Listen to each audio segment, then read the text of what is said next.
주님의 재림을 진심으로 사모하는 재림 성도 여러분, 저는 이 시대를 위한 특별한 진리인 현대 진리를 전하고 있는 에스더입니다.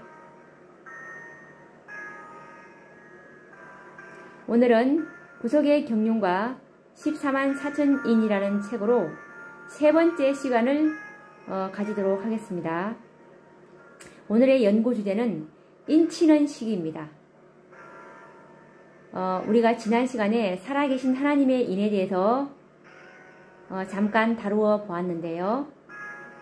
그러면 이 살아계신 하나님의 인은 언제부터 치기 시작했고 어떻게 되는지 그 관계를 한번 알아보도록 하겠습니다. 우선 계시록 7장 2절과 3절 말씀을 읽어 드리겠습니다. 또 봄에 다른 천사가 살아계신 하나님의 인을 가지고 해 돋는 대로부터 올라와서 바다를 해롭게 할 권세를 얻은 네 천사를 향하여 큰 소리로 외쳐 가로되, 우리가 우리 하나님의 종들의 이마에 인치기까지 땅이나 바다나 나무나 해하지 말라 하더라.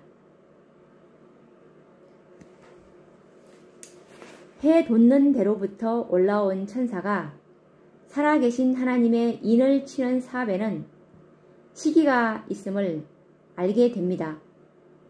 예언의 신의 여러 곳에서 이 인치는 시기 동안에 사단의 미혹을 받지 않도록 하라고 경고를 하고 있습니다.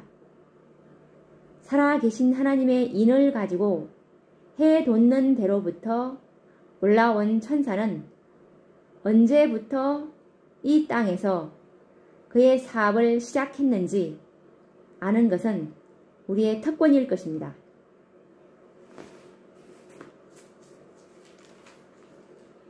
초기문집 제3장을 보시면 인치심이라는 장이 나옵니다. 이때 화이 선지자께서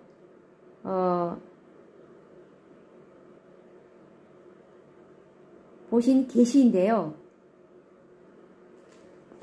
이 말씀을 제가 좀 읽어드리겠습니다. 제3장 인치심 초기문집입니다.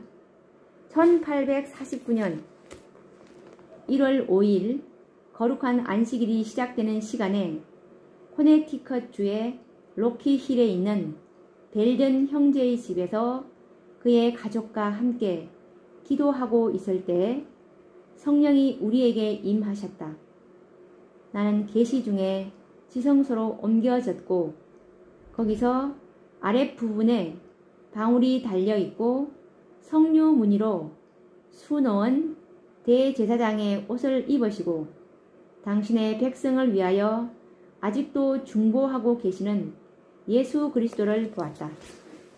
그때 나는 모든 인간의 구원과 멸망이 확정되기 전에는 예수께서 지성소를 떠나지 않으실 것과 예수께서 지성소의 사업을 마치시고 대제사장의 옷을 벗고 복수의 옷으로 갈아입으시기까지는 하나님의 진노가 내리지 않을 것을 보았다.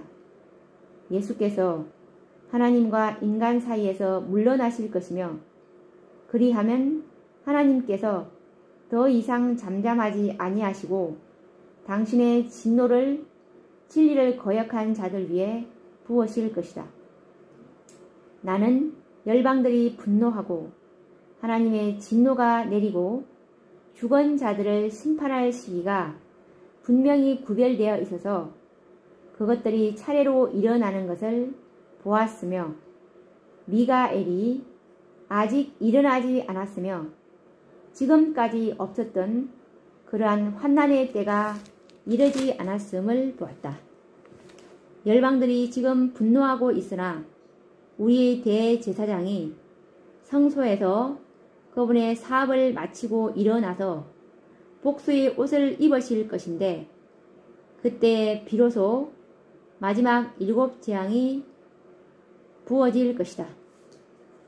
지금 여기까지 읽은 말씀을 요약해보면 화이 선지자께서 지성소에서 중보하시는 예수님을 지금 보고 있는데, 만약 예수님께서 지성소의 그 사업을, 죄의 도말 사업을 끝내시고 나오시면 자비가 섞이지 않는 7 재앙이 내릴 것이다 라는 그 말씀입니다. 그 다음 또 부분을 읽어보겠습니다. 예수님이 성소에서 그분의 사업을 마치기까지 4 천사가 사방에서 바람을 붙들고 있는 것을 보았으며 그분의 사업이 마치는 즉시 마지막 7 재앙이 내리는 것도 함께 보았다. 이 재앙들 때문에 악인들이 의로운 자들에 대하여 분노하였으며 그들은 의로운 자들로 인하여 하나님의 진노가 이 땅에 내리고 있으므로 그들을 지상에서 없애버린다면 재앙이 멈출 것이라고 생각했다. 드디어 성도들을 핍박하고 학살하려는 법령이 공포될 것이며 그로 인해 성도들은 밤낮으로 자신의 구원을 위하여 주님 앞에 부르짖게 될 것인데 이것이 바로 야곱의 환난이다.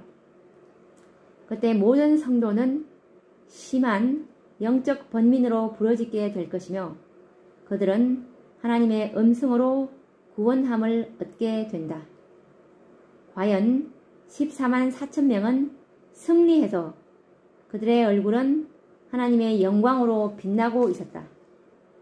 그때 나는 슬픔으로 통곡하는 다른 한 무리를 보았는데 그들의 옷에는 큰 글자로 그대를 저울에 달아보니 부족함이 보였다 라고 쓰여 있었다. 이들이 어떠한 무리냐고 천사에게 물으니 천사는 이 사람들은 한때 안식일을 지켰으나 후에 포기한 자들이다 라고 대답하였다. 나는 그들이 큰 소리로 우리가 당신의 오심을 기다렸고 열심으로 그것을 가르쳤나이다 라고 부르짖는 소리를 들었다. 그들은 말하면서 자기들의 옷에 써인 글자를 보고 큰 소리로 슬피 울었다. 나는 그들이 깊은 샘에서 실컷 마시고 나머지는 발로 더럽힌 것, 즉 안식일을 짓밟는 것을 보았는데 이것이 그들로 달아보니 부족하다는 말을 듣게 한 이유였다. 지금까지 또 말씀을 요약해보면 지금 이제 예수님께서 지성소의 사업을 마치시고 이제 나옴으로 7 재앙을 겪게 되고 그리고 구원받은 성도들은 야곱의 환난을 이제 겪게 되는데 그때 지금 이 상황은 2 무리밖에 없습니다. 왜냐하면은 하나님의 보막 야곱의 환난을 7 재앙을 덮어 씌울 덮개가 바로 살아계신 하나님의 인인데 이 살아계신 하나님의 인은 14만 4천 명에게만 인을 치신다고 하셨으므로 지금 14만 4천 명은 승리해서 하나님의 영광으로 빛나고 있었고 나머지 14만 4천 외에는 다 짐승의 표를 받은 무리이기 때문에 이 짐승의 표를 받은 사람들은 누구냐면은 바로 안식일을 지키지 못했던 이마로 받던 손으로 받던 어쨌든 굴복한 자들입니다. 그래서 특히 깊은 샘에서 실컷 마시고 나머지는 발로 더럽힌 것, 이것은 정말 셋째 천사의 기별을 믿고 있던 재림 성도들을 말하는 것입니다. 그들은 분명히 알고 있었지만 이것을 지킬 믿음이 부족했기 때문에 결국 손으로 짐승의 표를 받을 수가 없던 그런 것을 지금 설명하고 있습니다. 그래서 이 7장을 견디기 위해서는 반드시 살아계신 하나님의 인을 받은 자들만 이 재앙을 통과한다는 것을 우리가 다시 여기 확인할 수 있었습니다. 그럼 또 계속해서 읽어보겠습니다. 그때 나를 수행하는 한 천사가 다시 도성을 가리켰는데 내가 보니 네 천사가 도성의 문을 향하여 날아가고 있었다. 그들이 문 곁에 있는 천사에게 금으로 된 카드를 제시하고 있을 때 또 다른 한 천사가 특별히 찬란한 영광이 비치는 곳으로부터 빨리 날아오고 있는 것이 보였다. 그 천사는 다른 천사들에게 큰 소리로 외치면서 손에 들고 있는 것을 아래 위로 흔들고 있었다. 나는 수행하는 천사에게 내가 보고 있는 것을 설명해 달라고 요청하였다. 그는 내가 더 이상 볼 수 없을 것이라고 했지만 그는 내가 본 것들이 무엇을 의미하는지를 곧 보여주겠다고 내게 말했다. 지금 또 이 화인 여사가 어떤 계시를 보냐 하면 네 천사가 도성의 문을 향해서 날아가고 있는데 그때 어떤 한 천사가 그 네 천사들에게 큰 소리로 외치면서 뭔가를 이렇게 흔들고 있었어요. 뭔가를 흔들면서 막 그러고 있는데 이 화인 여사 선지자는 이것을 몰랐어요. 그래서 이것이 도대체 무엇인지라고 이제 설명해 달라고 하는지 달라고 했지만 내가 조금 있으면 보여주겠다 그러면서 이제 또 다른 말씀이 나옵니다. 다시 또 이어서 말씀을 읽어드리겠습니다. 그날 안식일 오후 우리 중 한 사람이 아팠으므로 그를 위해 기도가 요구되었다. 우리는 모두 마음을 같이하여 단 한 명의 병자도 결코 등한히 여기지 않으시는 크신 의원께 도움을 간청하였다. 치유의 능력이 임하여 병자는 나음을 얻었고 그러는 중에 내게 또 성령이 임하여 계시 가운데 들어갔다. 이제 또 계시를 보게 됩니다. 나는 내 천사가 해야 할 일을 받아가지고 지상으로 가는 것을 보았으며 예수께서는 제사장의 옷을 입으시고 동정어린 눈으로 남은 무리를 지켜보시면서 두 손을 치켜들고 갖은 연민이 섞인 음성으로 나의 피 아버지 나의 피 나의 피 나의 피 하고 부르짖는 것을 보았다. 나는 그때 흰 보좌 위에 앉아 계신 하나님께로부터 매우 밝은 빛이 흘러나와 예수님이 계신 곳을 비추는 것을 보았다.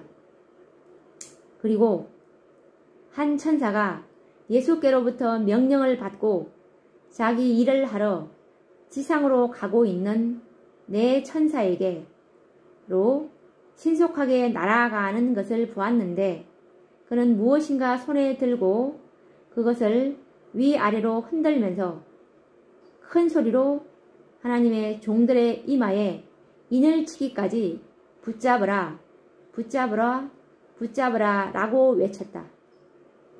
나는 함께한 천사에게 내가 들은 말의 뜻이 무엇이며 내 천사가 무슨 일을 하려는 것인지 물었다.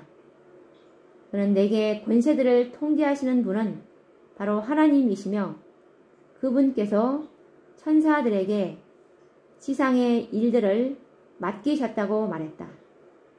내 천사는 사방의 바람을 붙잡을 권세를 하나님께로부터 받아가지고 내려갔는데 그들이 붙잡고 있던 것을 놓으려고 그들의 손을 느슨하게 하자 사방에서 바람이 불려고 했다.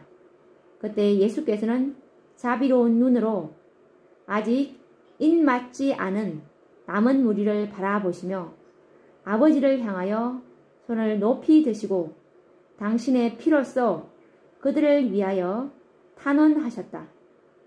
그리하여 또 다른 천사를 보내서 내 천사에게 하나님의 종들의 이마에 살아계신 하나님의 인이 처지기까지 바람을 붙잡고 있으라는 명령을 전하게 하셨으므로 그가 신속히 날아간 것이라고 하였다.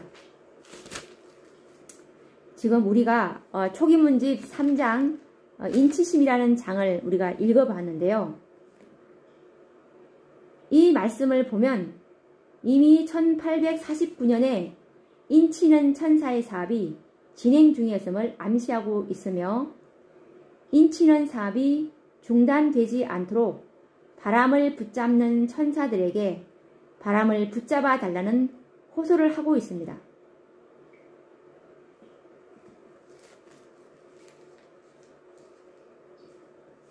우리가 이미 확인을 했듯이 예수님께서 지금 지성소에서 아버지 나의 피 아버지 나의 피 나의 피 나의 피 이러면서 계속 지성소에서 지금 하나님의 종들의 이마에 살아계신 하나님의 인을 치기까지 지금 중보사업을 하고 계시다는 것을 우리가 알 수가 있습니다. 그러면서 이 인이 다 쳐지면 이제 예수님께서는 지성소를 나오시고 그리고 자비가 섞이지 않는 아버지 하나님의 진노를 쏟아 부으신다는 것을 우리가 이 초기문집에서 확실히 확인할 수가 있었습니다. 그러면 이 아까 계시록 7장 2절에서 살아계신 하나님의 인을 가지고 해 돋는 데로부터 올라온 이 천사가 인을 치는 천사라는 것을 알 수 있는데 이 천사가 어떤 천사인지 한번 우리가 정언의 말씀으로 찾아서 확인해 보도록 하겠습니다. 그럼 초기문집 118페이지를 찾아보도록 하겠습니다. 초기문집 118페이지. 나는 그때 셋째 천사를 보았다. 나를 수행하는 천사가 말했다. 그의 사업과 사명은 두렵고 놀라운 것이다. 그는 곡식을 가라지에서 분리해서 인을 치고 묶어서 하늘 창고에 들이는 천사이다. 이 일에 온 마음과 주의력을 기울여야 한다. 그리고 이에 관련된 또 다른 증언의 말씀 초기문집 88, 89페이지 말씀도 읽어드리겠습니다. 나는 거기서 좁은 길을 여행하고 있는 소수의 무리를 보았다. 그들은 모두 진리로 굳게 뭉쳐져 있었는데 마치 나무단 또는 무리처럼 보였다. 천사는 셋째 천사가 그들을 하늘 창고에 들이기 위하여 묶고 있으며 그들에게 인을 치고 있다고 말했다. 우리가 초기문집 118페이지나 초기문집 89페이지 말씀을 읽어보았다시피 계시록 7장에 살아계신 하나님의 인을 가진 천사는 곧 셋째 천사와 동일한 천사라는 것을 알게 됩니다. 왜냐하면 셋째 천사가 알곡과 가라지를 구분하여 인을 치고 있다고 말하고 있기 때문입니다. 그렇다면 이제 확실한 것은 셋째 천사가 이 땅에 내려온 1844년부터 인치는 사업은 시작되었다는 것을 우리는 알게 됩니다. 그러면 이 셋째 천사를 셋째 천사가 인치는 천사이고 이 셋째 천사는 언제 예수님께서 이 땅에 내려 보내셨는지 우리가 이미 다 알고 있듯이 1844년도에 예수님께서 셋째 천사를 보내셨다는 것을 우리가 말씀으로 확인을 우리가 반드시 또 해야 합니다. 그러면 이 말씀은 초기문집 254페이지를 찾아가 보도록 하겠습니다.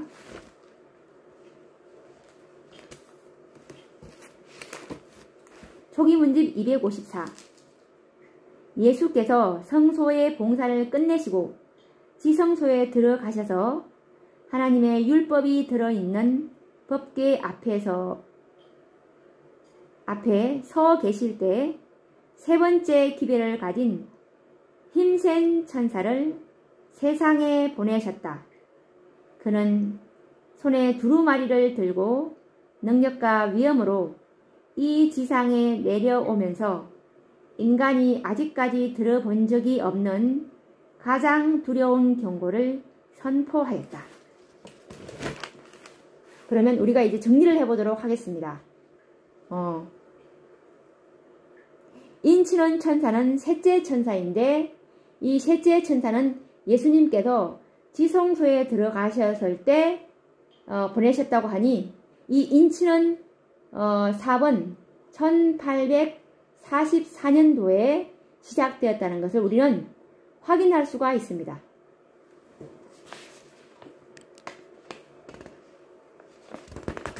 확인할 수가 있었습니다.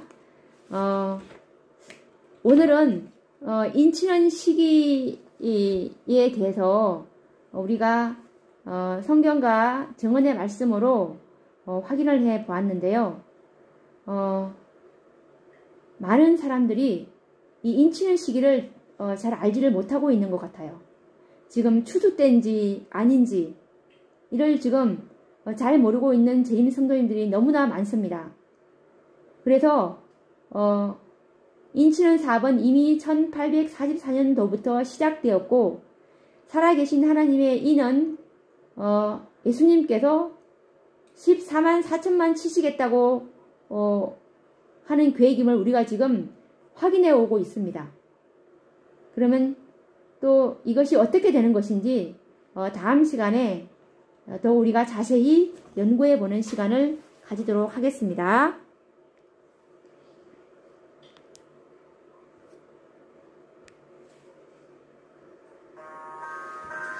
다음 시간에는 우리가 오늘 안식일이 살아계신 하나님의 인이 된다는 표징이 된다는 것을 우리가 알 수 있었는데 이 안식일과 살아계신 하나님의 인과의 관계랑 그리고 안식일이 하나님의 품성과 어떤 관계가 있는지 이것에 대해서 좀 더 깊이 다루는 시간을 다음 시간에 가져볼까 합니다. 다음 시간에 뵙겠습니다. 감사합니다.